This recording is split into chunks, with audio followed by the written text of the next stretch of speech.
ಎಲ್ಲರಿಗೂ ನಮಸ್ಕಾರ.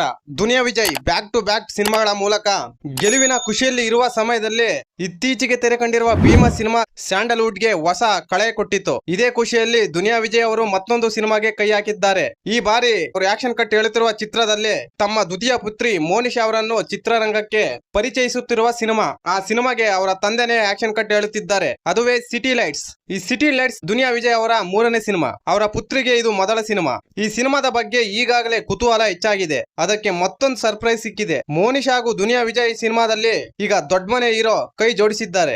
ದುನಿಯಾ ವಿಜಯ್ ನಿರ್ದೇಶನದ ಮೂರನೇ ಸಿನಿಮಾದಲ್ಲಿ ರಾಘವೇಂದ್ರ ರಾಜ್ಕುಮಾರ್ ಅವರ ಮಗ ವಿನಯ್ ರಾಜ್ಕುಮಾರ್ ಅವರು ಪ್ರಮುಖ ಪಾತ್ರದಲ್ಲಿ ಕಾಣಿಸಿಕೊಳ್ಳಲಿದ್ದಾರೆ. ಇತ್ತೀಚೆಗಷ್ಟೇ ಪೇಪೆ ಸಿನಿಮಾ ಮೂಲಕ ಮಾಸ್ ಅವತಾರ ತಾಳಿದ್ದ ವಿನಯ್ ರಾಜ್ಕುಮಾರ್ ಅವರು ಮತ್ತೊಮ್ಮೆ ರಗಡ್ ಲುಕ್ ನಲ್ಲಿ ಕಾಣಿಸಿಕೊಳ್ಳಲಿದ್ದಾರೆ. ಸದ್ಯ ದುನಿಯಾ ವಿಜಯ್ ಅವರು ಅನೌನ್ಸ್ಮೆಂಟ್ ಅಷ್ಟೇ ಮಾಡಿದ್ದು, ಇನ್ನು ವಿನಯ್ ರಾಜ್ಕುಮಾರ್ ಲುಕ್ ಇನ್ನೂ ರಿವೀಲ್ ಮಾಡಿಲ್ಲ. ದುನಿಯಾ ವಿಜಯ್ ನಿರ್ದೇಶನ ಮಾಡಿದ್ದ ಭೀಮಾ ಸಿನಿಮಾವನ್ನು ಥಿಯೇಟರ್ಗೆ ಹೋಗಿ ವಿನಯ್ ರಾಜ್ಕುಮಾರ್ ವೀಕ್ಷಣೆ ಮಾಡಿದ್ದರು. ಆಗ ದುನಿಯಾ ವಿಜಯ್ ನಿರ್ದೇಶನದ ಬಗ್ಗೆ ಮೆಚ್ಚುಗೆಯ ಮಾತುಗಳು ವ್ಯಕ್ತಪಡಿಸಿದರು. ಹಾಗೆ ವಿನಯ್ ರಾಜ್ಕುಮಾರ್ ಅವರ ಪೇಪೆ ಸಿನಿಮಾಗೆ ದುನಿಯಾ ವಿಜಯ್ ಅವರು ಸಾಥ್ ಕೊಟ್ಟಿದ್ದರು. ಪೇಪೆ ಸಿನಿಮಾದ ಶೂಟಿಂಗ್ ನಡುವಿನ ಕೊಡಗಿನ ಹಲವು ಸ್ಥಳಗಳಲ್ಲಿ ದುನಿಯಾ ವಿಜಯ್ ಅವರು ವಿನಯ್ ರಾಜ್ಕುಮಾರ್ ಅವರ ಸಂದರ್ಶನ ನಡೆದಿತ್ತು. ಆ ವೇಳೆ ಈ ಜೋಡಿ ಒಟ್ಟಿಗೆ ಸಿನಿಮಾ ಮಾಡಬಹುದು ಅನ್ನುವ ಸುಳಿವು ಇರಲಿಲ್ಲ. ಈಗ ದುನಿಯಾ ವಿಜಯ್ ತಮ್ಮ ಮಗಳ ಸಿನಿಮಾಗೆ ವಿನಯ್ ರಾಜ್ಕುಮಾರ್ ಅವರನ್ನು ಕರೆದುಕೊಂಡು ಬಂದಿದ್ದಾರೆ. ಮೋನಿಶಾಗೆ ವಿನಯ್ ರಾಜ್ಕುಮಾರ್ ನಾಯಕನಾಗಿ ಕಾಣಿಸಿಕೊಳ್ಳುತ್ತಿದ್ದೀರಾ ಇಲ್ಲ ಬೇರೆದೇ ಪಾತ್ರವಿದೆಯಾ ಅನ್ನೋದು ಇನ್ನೂ ರಿವೀಲ್ ಮಾಡಿಲ್ಲ. ಇನ್ನು ಸಿಟಿ ಲೈಟ್ಸ್ ನಲ್ಲಿ ವಿನಯ್ ರಾಜ್ಕುಮಾರ್ ಪ್ರಮುಖ ಪಾತ್ರದಲ್ಲಿ ನಟಿಸುತ್ತಿರುವುದಂತೂ ನಿಜ.